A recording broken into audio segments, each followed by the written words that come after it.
Welcome to the Success is Subjective podcast series brought to you by collegealternative.org, presented by Lilly Consulting. I'm your host, Joanna Lilly. In today's episode, I had the pleasure of interviewing Deana Thayer. Deana is the co-founder of Future Focused Parenting and co-host of the popular parenting podcast, Raising Adults. She is passionate about teaching families proactive, intentional parenting strategies so they can thrive rather than survive on their parenting journey. Deana and her husband Scott have 5 teen and young adult children, so I think it's fair to say that she knows what she's talking about. Let's not wait any longer. Here's Deana. Deana, I'm really excited to have you on the podcast. Thanks for showing up. Thank you for having me. I'm excited to get to share with your audience today. Yes. Okay, so we're just going to dive right in. Why don't you actually tell the listeners, where did you grow up and kind of what was the messaging that you were seeing and hearing about post-secondary education?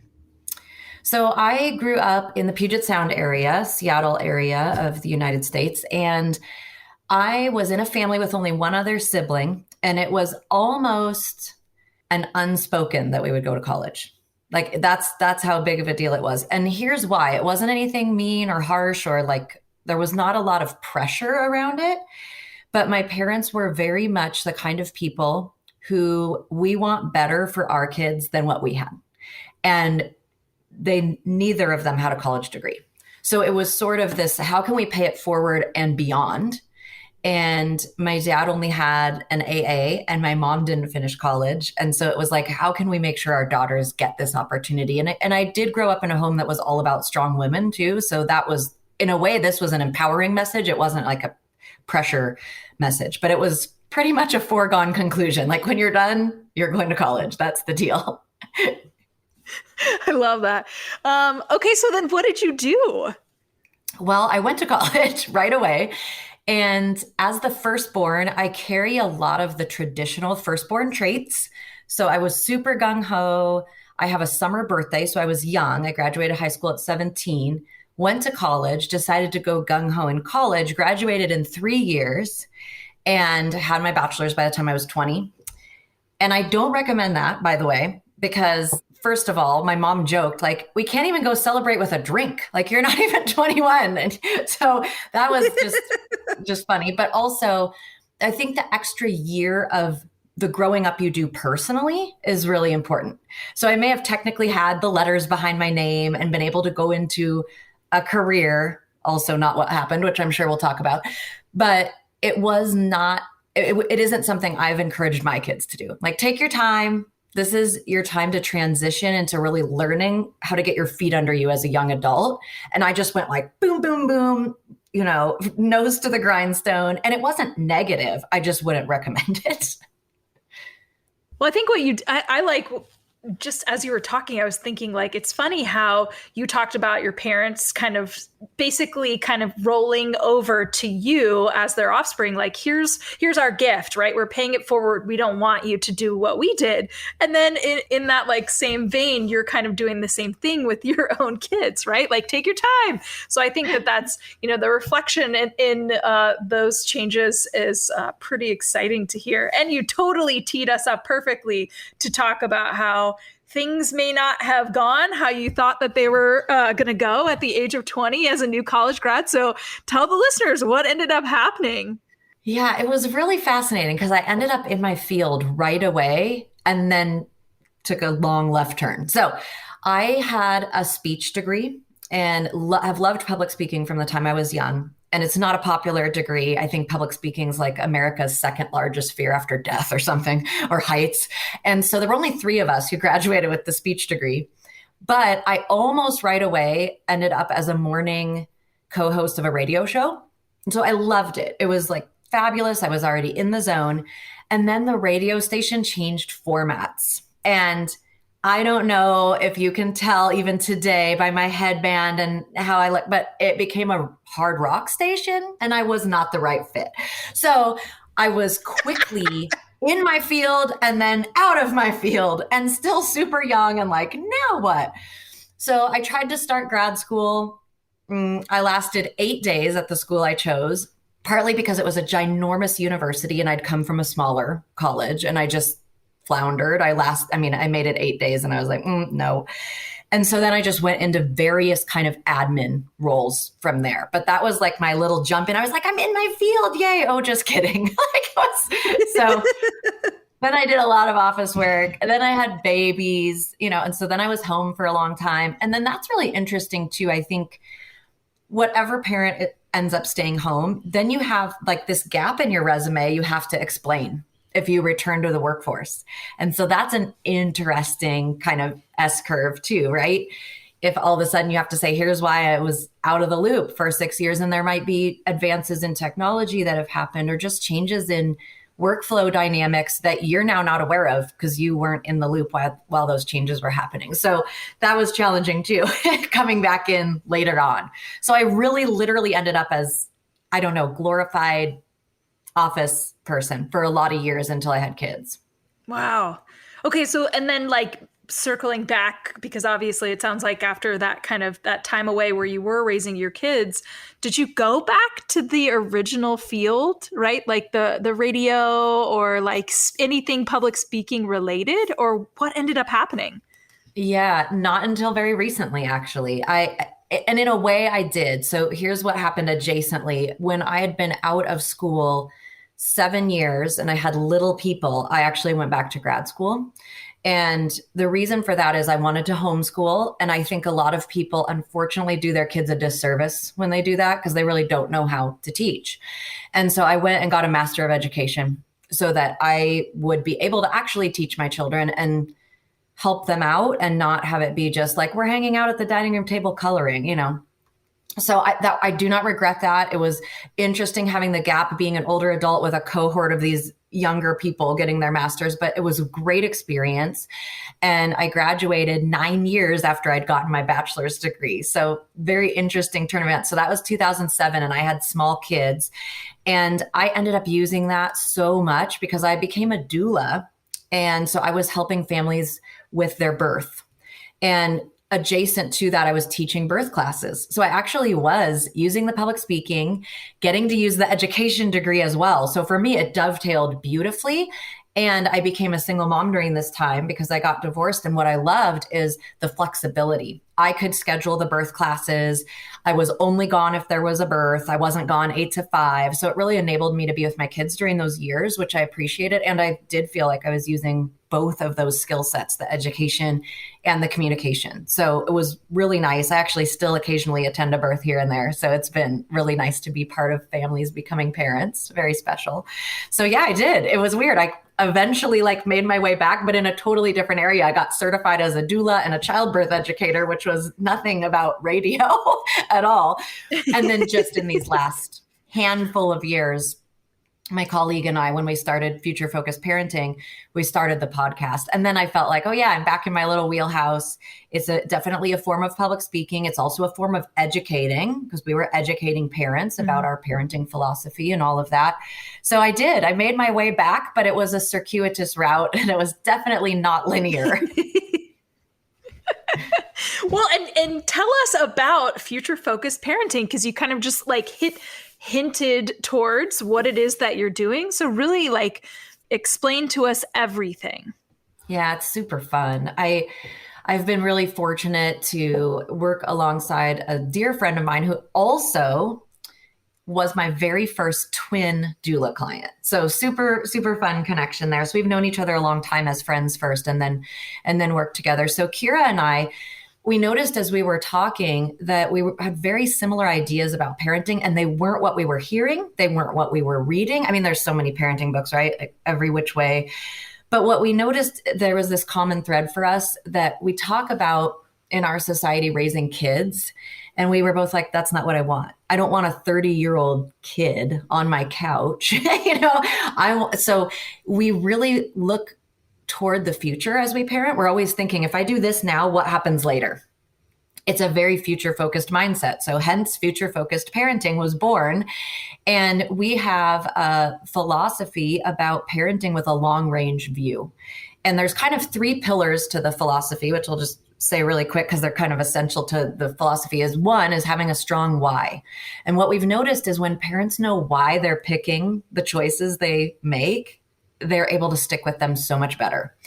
And let's be honest, the how and what of parenting are super hard. So if you have a strong why, it really helps. The second one is to operate from your values and uphold them. And every family has different values. This isn't like just the traditional, like when you hear family values, there's like a lot of weird connotations that come up, but meaning really in your family, what are the traits that you'd like to see in an adult that comes out of your house? And then parenting toward those. So for instance, if you care about diligence, it means the way you handle homework that comes home from school is going to be different in a family that maybe doesn't value diligence. And what I love about this is you can parent toward it in the positive, and if you need to do some redirection. So if kindness is one of your values, for example, and you see a really kind interaction, you can point that out. Wow, thank you for being so kind to your brother. We value kindness in our family. On the flip side, if you see something that isn't great, you can then say, was that the kindest words you could have used with your sibling? Can we talk about a kinder way to say that? We really value kindness in our family, so we want to work on that. So that's the second piece, is just upholding that, figuring out what they are. Kira and I are kind of nerdy, so we even recommend like actually making a list with definitions and hanging it up. When my kids were pre-readers, we actually had pictures of kind of what the values represented because they couldn't read the list. But it was really easy for them to refer to as well and understand this is kind of what we're aiming at as a family. And then the last thing is being proactive. Take a proactive approach is what we call it. And of course, if you're future focused, you want to be proactive. So there's two ways you can do that. One is if you see something coming in parenting that you can prepare for, do that. So if you've got a toddler and it's about time to think about potty training, start making your plan. How do we do that in our house? Or in our case, we have olders. I'm now in a blended family, and we had kids who were starting to turn driving age. And so we had to make a plan. How do we do driver's ed? Are we going to provide a car? Will we pay for gas, insurance, blah, blah, blah. And what I love about this is once you do it that way, now you have your plan. So when each kid gets to that age, you're not like, oh, now what? You go, oh, I know how we do this. It helps you feel a lot more on top of things as a parent. So that's one way to do it. Another way is a little closer proximity to the event. So say you're going to a nice dinner at someone's house, you use the car ride over to make sure kids are aware of the expectations. How do we politely ask for something? How would you ask to use the restroom? What happens if a food gets passed to you that you don't care for? How do you respond? And you get to practice. And what we find is kids who know what the expectations are a lot more likely to meet them. So you give them the heads up so that they can be successful. And you avoid things like a kid going, hey, I have to pee, at the dinner table. So those are kind of the three big things: that strong why, parenting toward your values, and then taking a proactive approach. And what we've found is it's pretty different. There's not really something quite like this out there. And I think it's why it resonated. And so it's been a lot of fun to work on. Well, and it sounds too like, or at least, I can see your face, the audience can't see your face right in this moment. And it's just evident to me that you are just, obviously this is the personal and professional like blend that is not just, it's not work, right? It's like, it's fun. That's what I'm seeing you kind of just like the passion, the excitement, it's showing up in your face. Yeah, it's definitely true. It's the thing I care about a lot. And so I think that is evident when we talk about it. And I think it's why the podcast was so much fun, because we got to talk about all these parenting issues through this lens. And again, back to your earlier question, then I also felt really at home getting to use those skills that I did work to learn. And that was really gratifying too. And so getting to do the podcast as well. And our podcast is called Raising Adults, out of the idea that we're not trying to raise kids, but fully functioning, responsible, capable people. So it's been super fun. And you're right. I don't get tired of talking about it. Well, and so I'm just going to ask you this question. Could I ask all of my guests, knowing your journey and where you are now, do you see yourself as successful? 100%. And the interesting thing is, for me, that isn't tied to, oh, I'm using my degree. That is great. And it is gratifying, because I think there's a lot of people out there who feel like they got a degree that hasn't been particularly useful, or they ended up in an industry where it didn't matter whether they had one. But for me, why is more back to what you just said, is when you can have your skill set and your passion intersect, that is such a sweet spot. And that's what I've found in these more recent years. I really did find it in an adjacent way, helping birthing families, because I love that. But what I realized is actually what happens after that, the parenting journey, is what I'm really excited about. And so finding that took time. But yes, it does feel successful, not just because the podcast did well or I'm, like I said, using my degree. It's because I get to do something I enjoy, but also am good at and get to help people. And that's super awesome. Okay, so if you could give any piece of advice then for maybe a young adult who is maybe actually coming from the similar family system that you were raised, where it's like, look, we didn't even have a conversation about going to school, it was just expected, go, right? What piece of advice would you give a young adult right now? Yeah, especially if that's your environment, you might have to have a conversation, because for me, it felt like a very natural next step. I had those firstborn tendencies. Like I said, I was a strong student. It made a lot of sense to me. I don't think that's the case for everybody. And we have 5 kids, and not all of them have gone a traditional university route. We've had trade school, we've had go straight to work, and we support all of that because we think it's really based on what are your interests, what kind of personality are you. Some people just aren't students. Like, being in school is not their jam, and it wouldn't have been the right fit for all our kids. So you might have to have a conversation with your parents, it can be hard, especially if there are those expectations there. But I think that's important nonetheless. But the other thing I would say is, if that excites you and your family is willing to provide that for you, see it as, and you said this at the top, actually, Joanna, see it as the gift that it is. Because the other thing my parents were really committed to that I think it's out there, but maybe becoming rarer, is that we don't want you to graduate burdened with a bunch of debt. So they had always said, grad school is on you, but your bachelor's degree is on us. And I feel so grateful that I was able to go start working without having a loan to repay. And so being able to view that, I think sometimes you can view it as like, oh, it's a bummer, I feel pressured, I have to go to school. But if you're capable and school is a good fit, or the career you're interested in it would be helpful to have a degree. If you've got a family that's willing to do that for you, embrace that and see it for the gift that it is. That would be my advice.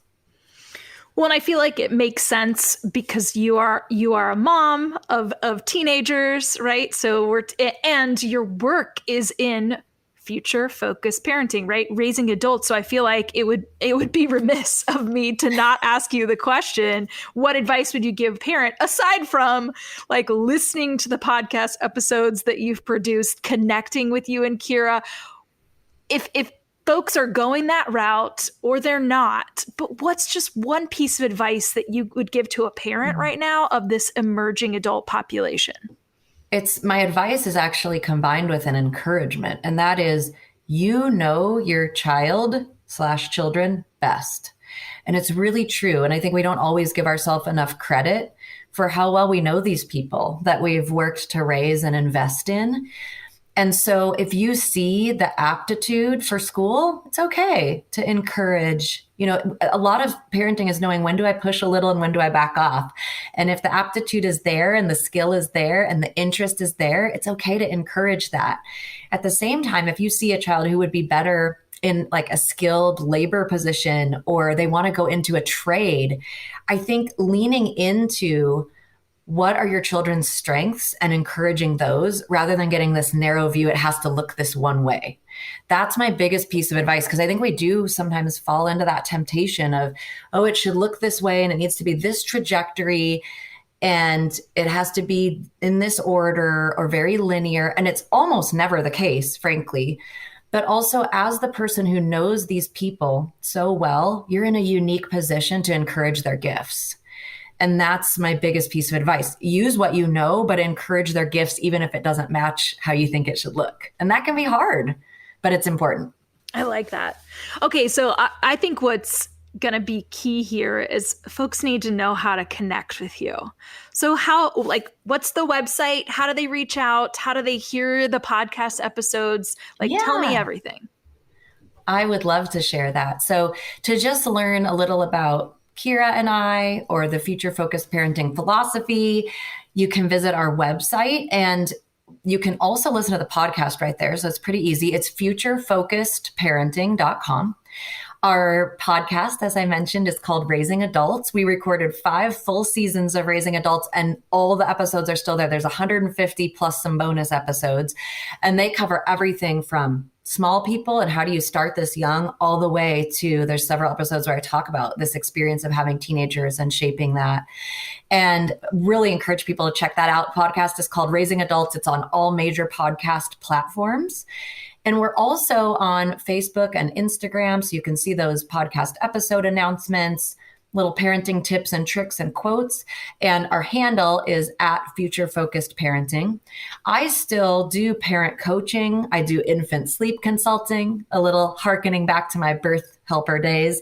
And so if people want to just reach out to me, or if you have a question based on what you heard today, absolutely fine. My email is futurefocusedparenting@gmail.com.